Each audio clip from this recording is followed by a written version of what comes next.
Hello and welcome on behalf of Lima to those participants who are just joining us now. My name is Olivia Brum and I'll be serving as host for this first day's program of 2022's Transformation Digital Art Symposium. This symposium serves as an annual event designed as an opportunity to share practices concerning both artist-led and institutional strategies geared towards the future presentation of born digital and software-based art. This year's edition will revolve around the theme of collaborative knowledge building and sharing, with today's focus being on strategy and practices of collaborative digital art preservation in the UK, Central Europe, Taiwan, and the Netherlands. This year, we are utilizing a new platform for this presentation, especially designed for this purpose. If you have any questions whatsoever during the duration of this program about how to use this platform, an informational video by Lima's Stefan Glavatsky has been included here for your information, and you can also find contact information at the bottom of the page. Finally, without further ado, I would like to introduce Kari Kivenen, curator at Kiasma in Helsinki, who will be serving as moderator for the afternoon's program. Thank you, and I hope you enjoy the first day of the Transformation Digital Art Symposium.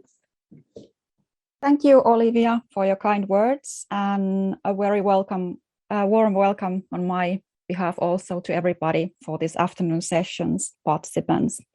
So I'm Kari Kivinen, Helsinki-based art historian and curator, and currently working at the Kiasma Museum of Contemporary Art as a chief curator for collections.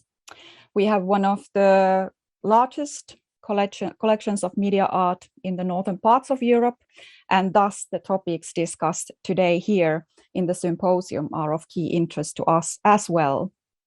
I was very happy to accept Lima director Gabby Weir's invitation to join the organization of the symposia this year, and not only for the topic, caring and sharing knowledge on digital-born and software-based media art, but also as Lima and Gabby especially have been an important source of information and also inspiration to me and my team for several years already.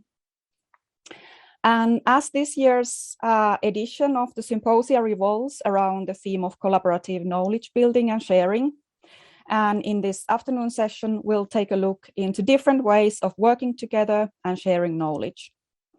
And the symposia is designed as an opportunity to share practices concerning both artist-led and institutional strategies geared towards the future presentation of born digital and software-based art.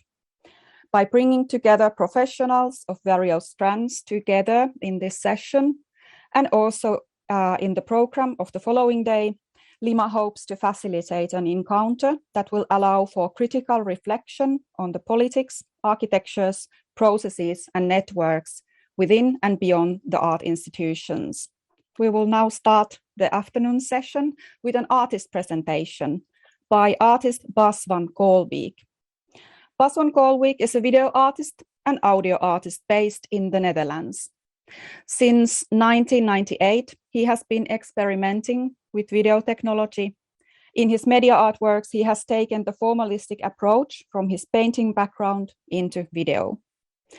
Bas van Kolwijk's video works are informed by his interest in the visual and acoustic sequences, which he creates with the help of disturbances, such as feedback and signals produced by video technology.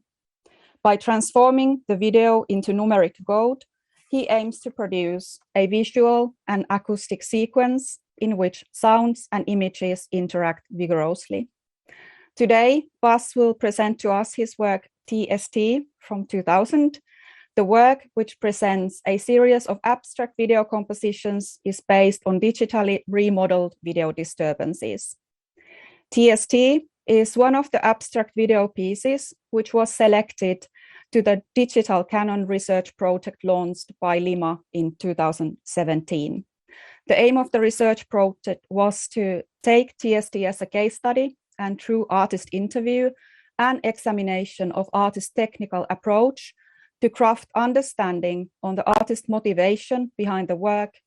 Ultimately, the Digital Canon project aims to provide explicit instructions for future presentations and preservation of the work. So welcome, Bas, and now the floor is yours.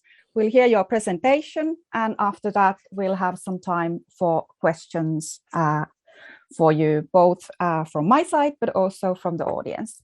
So you're welcome, Bas. Thank you very much. And thanks to Lima for the invitation.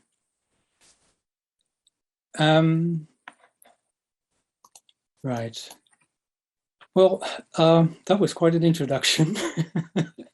You said a lot that I wanted to say, but I'll say it anyway. So yes, a few months ago, I was contacted by Tzu Chuan, an intern that was working for Lima, for research he was doing into some of the video works that I made in their collection, especially those in these early ones from 2000.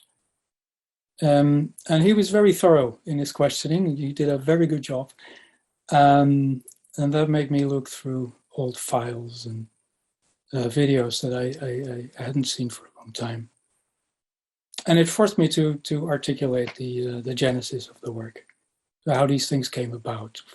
So I will try to explain to you what kind of that was. It concerns these works that are very strongly linked to the technology of the time. 20 years ago, analog video, so the SD or the standard definition, which was compatible with the analog broadcast systems, that was still the standard being used. And there were different kinds of systems of tapes. I found that very confusing. Everything was still there. But it was the advent of nonlinear editing. So that was made possible by the introduction of affordable PCs and capture cards at the time. That made it interesting for me to start experimenting with this thing.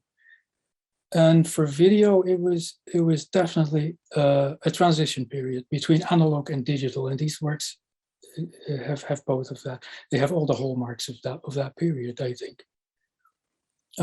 As you mentioned, I had a background in painting and music, and therefore it seemed to me an obvious idea to try and combine the visual and the audible in this way. It was something I always wanted to do, but I did not want to make music videos. Definitely not. I had a very different idea. It was not what I had in mind. And as I'd done in these other fields, I had more of a formalistic approach to the whole medium. So this project that I started then, it was my research into the composite video signal. It comes down to that. I was questioning, like, well, what would this allow me to do? How far could I go with that? But also, what would it look and sound like if it was up to the machine? If the machine would decide, and not me, really. This composite video signal, it was engineered to show us an optical reality in the first place. Yes, I mean, to show us the world as we would recognize it, think home movies and such, and do that as effective as possible. But I thought that underneath this veneer, there might be something far more interesting to find, so that maybe I could do something with that. So I had to look beyond, well, what you see of the picture, that the signal has a set of rules and pulses and timings, which are governing the transmission of data between the devices, so that the CRT, the cathode ray tube, as we were using in those days, that it knows when the top of the frame is supposed to start, and then it fills in the whole screen and stuff. But you only see the picture, and the rest remains hidden. And this hidden signal, that attracted me most, I guess, because it seems very technological and rational, but these hidden parts of the signal have the most beautiful names that really appeal to the imagination. I was reading about color bursts and front porches and back porches and sync pulses, and so I wanted to know more about that part of it. And the best way to find out what something can and cannot do is not to read, but to to put it to the test. So to poke holes in it and find out when it stops functioning, or when it just about functions, or when is a signal still recordable. So in a way, what does the signal do when it gets exposed to the outside world? And the answer is very simple. It responds with glitches. It makes mistakes. And these mistakes, they show you a glimpse of what lies underneath. It shows you where the soft spots are in this system. So I managed to capture some parts of that. Often not. When you damage it too much, you cannot. But seeing this and hearing this, it was a very good start. I mean, I was looking for a visual language that I could use that would reflect the nature of the technology, one that would fit the medium, and I wanted that to compose with. But not only to see it, but I also wanted to hear the signal, the whole signal I wanted to use. So there's this thing that it so happens that the voltages in a composite video signal, these are comparable to those used in an analog audio signal. They're in the same range. And part of the frequencies also, they lie within the range of human hearing. Thus, the video signal can be listened to by simply connecting it to the wrong device. You could plug it into a mixer or amplifier, and then you could hear it. So I did that, and then the thing was to find the relation between the image and the sound that such an image produces. And this is where the digital means proved very important, because it was software, of course, that allowed me to easily modify the captured and generated visuals in order to enhance certain characteristics of the sound. So all the time I had this plugged into a mixer, the video signal, and I tried to create an assortment of sequences with as much as possible variation, so that I would have a library of clips to compose with. There was low sounds, high sounds, gentle buzzing sounds. And also I collected these visuals that would cause flickering of the CRT, or colors that would be appearing in black and white grids. And that process of remodeling really defined the aesthetics of the image. It brought the audio and the visual aspects closer together, closer to the voice of the machine as I saw it. So out of that mess, because it was quite a lot of small things that I made, out of that mess, and without a storyboard, I decided to sort these clips in order to create longer sequences. That raised these questions like, which ones could become recurring elements so that I could use them like musical themes, for example. And there's, of course, the matter of horizontal and vertical movement to bind sequential clips together, the continuation or the breaking of certain sounds or rhythms. And that was all done with video editing.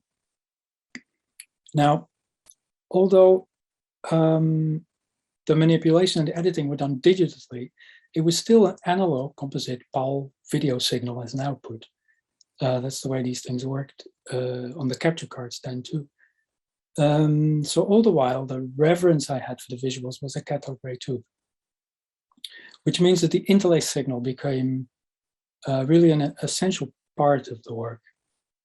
For a CRT, this reacts very differently than a flat screen or projection, and not least because the signal is interlaced. That's of course a major part of it, but it's also very different because there's the screen ratio and the size, but there's the frequency, the light source, the resolution to consider.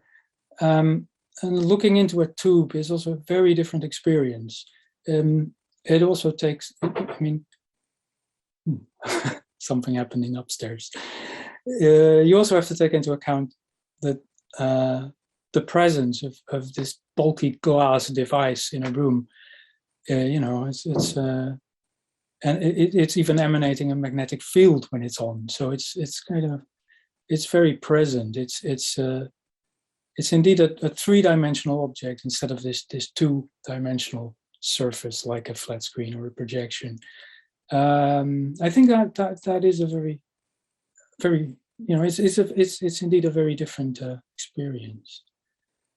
And the work would also have had a very different outcome were it not for the CRT, of course.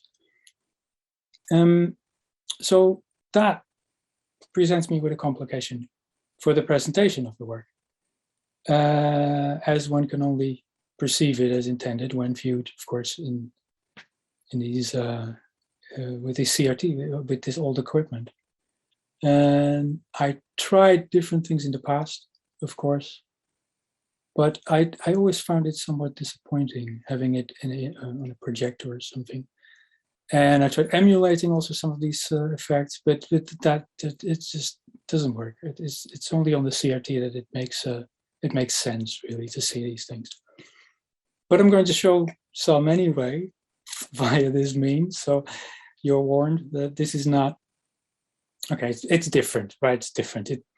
We'll have to see. Maybe something new happens. Maybe this is not the best medium of presenting this work, but I cannot talk about it and not show you. So I will do that shortly. First, I want to mention also two other projects that came out of this first project, and that was kind of a split. One went the digital way, other one went completely analog. First, there was Feedback AV. That was a generative software application I made for live improvisations. And it was an audio-visual feedback system, meaning that audio was transformed into video, video into audio, and so on. And well, the cool thing of having both of these sides in one digital environment is that it's fairly easy to change one type of data into another. And to control the system, I filtered the data flow on both sides, so from visual to audio, audio to visual, in order for me to play that.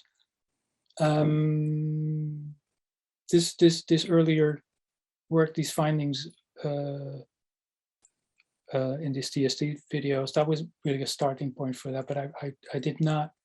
My aim was not to make an emulation of an analog signal. It really turned into something else by itself. It really became a digital thing with many adaptations. And then there was Synchronator, another project that followed that one.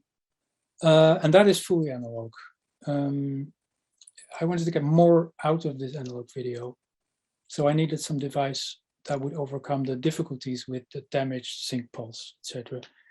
But in a very simple way. I didn't want to use a time-based corrector, for example.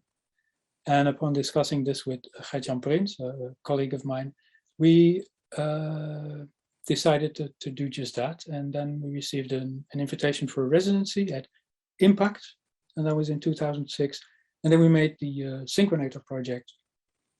And in a way, it is a reverse of the TST videos, because for Synchronator, the sound is generated and adapted and imported into this device to make the image.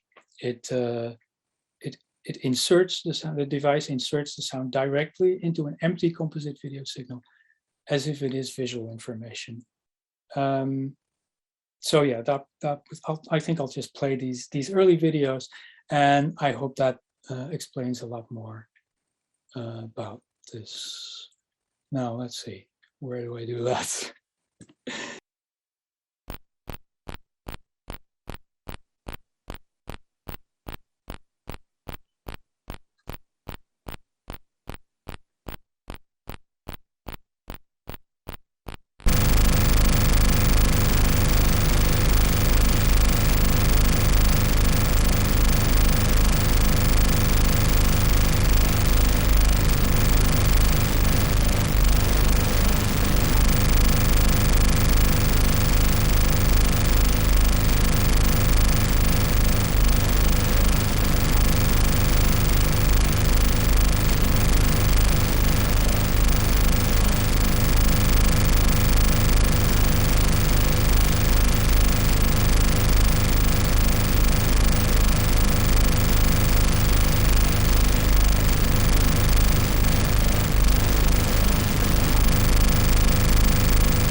that was it. Thank you, Bas, very much for your presentation. I was wondering, could you open up a bit for us, actually, the research project that you did with Lima and regarding the works in the collection, and how it was for you as an artist to be selected into the Digital Canon project or your work, and how did it sort of like proceed from your side, and as an artist, how it was as an experience? Well, quite an honor to be selected in this canon thing. Yes, I definitely did not expect that. As for the research by Lima, that very interesting for me to look back upon what I had done that many years ago, and I'd also admit that I saw it in the light of things that I started doing later. Of course, it made some things very clear. And no, it was fun, but also quite hard sometimes to look back through all these things, and of course I also, when I look back to these old videos, sometimes I cringe, like I think, oh, I wouldn't do it that way now. It's but okay, it was done. No, I had the privilege to read the report, and from a perspective of a person working with a museum collection, it kind of like first impression is that how wonderful it would be that we would have for each and every media artwork such a kind of like a comprehensive presentation. And especially like you mentioned now in your talk, how the work has had different manifestations technically. And then you have come to the conclusion that the monitor is the form to present the work and not to project it, though you have done it before. But that was, for example, for me, very, in a way, enlightening to read it from the report and how you explained that. And then also sort of like a bit like drawing back to the original version. So yeah, I think it's great to have such kind of like profound knowledge on one work and on its technological sort of like base. And then I started to think that is this something kind of like as the research as a project that you can perhaps take it on to your other works, or kind of like well, it comes a time for each and every one of us, our lives, that we have to look back on what we have been doing and how we want to take it further to the future. So has this, for example, helped you in that sense, that if some of your works are not in collections and you might be the person who has to take care of them? So has it helped you in that sense, this kind of like a care and share knowledge that has been built in this specific project and with this specific work? Gee, that's a difficult one. I do keep my notes with everything that I make. So I have a collection with data about all the works that I have made that are not in in collections, of course. So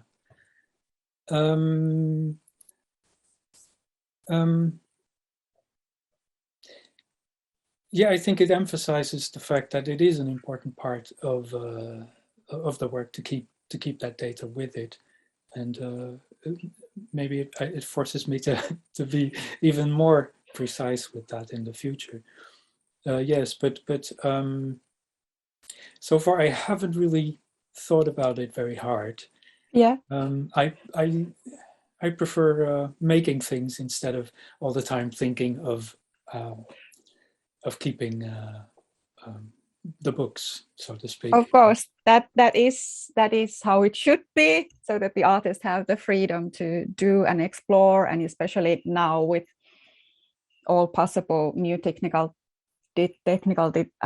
developments, like wherever you can take your work. But then in a way, there are those old works and they also need some care and consideration. But in that sense, it is great that at least some of the works are in the collections, and there is a kind of a preservation plan made for those works.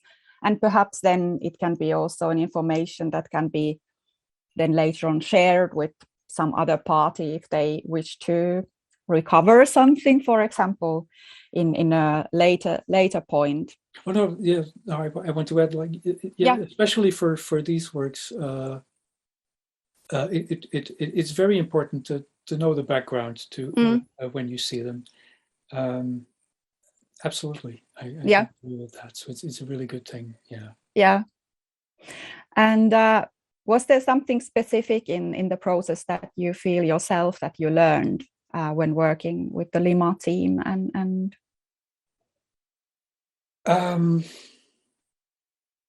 that you would like to share as an example to other artists, for example? I'm sorry, nothing really comes to mind. Yeah, it's fine. No. Olivia, are there any other questions, for example, from the audience side? I don't see any questions in the chat so far, but if you do have any questions, anyone in the audience, and you would like to drop them into the chat, feel free. Also, we could invite our other speakers of today, Dusan and also Yoshien, if you wish to address something to Bas. So you have a great opportunity right now.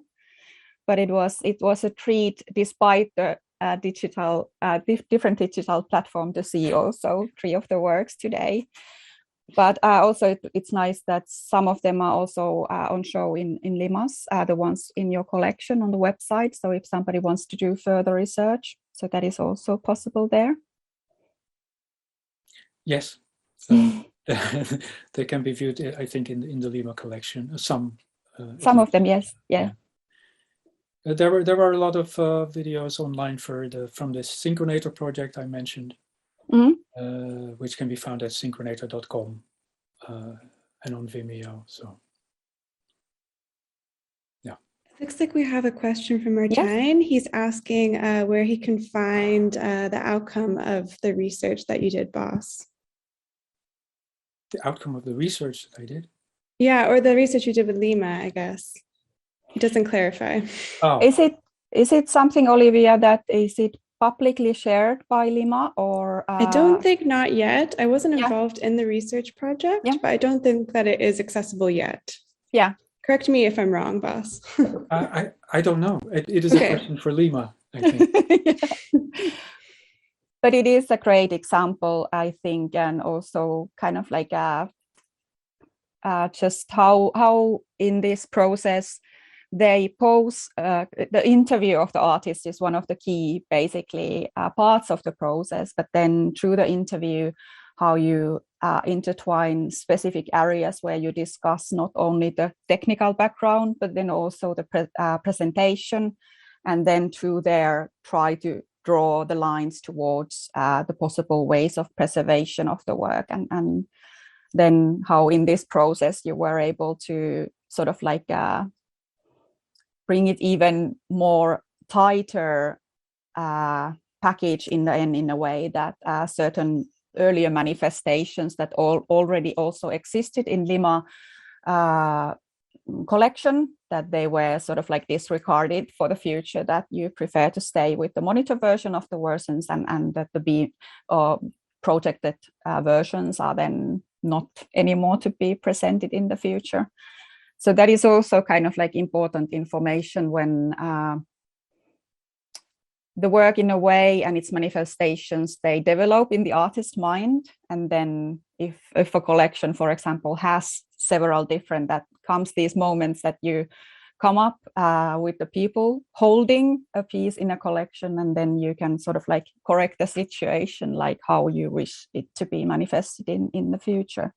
So that is extremely, extremely important. And of course, it's time consuming to do interviews, and very in-depth interviews. They are time consuming for the artist, as you also mentioned, that sometimes a bit can be painful to go back and remember all things. But it's extremely important and good way to gather information as broadly as possible.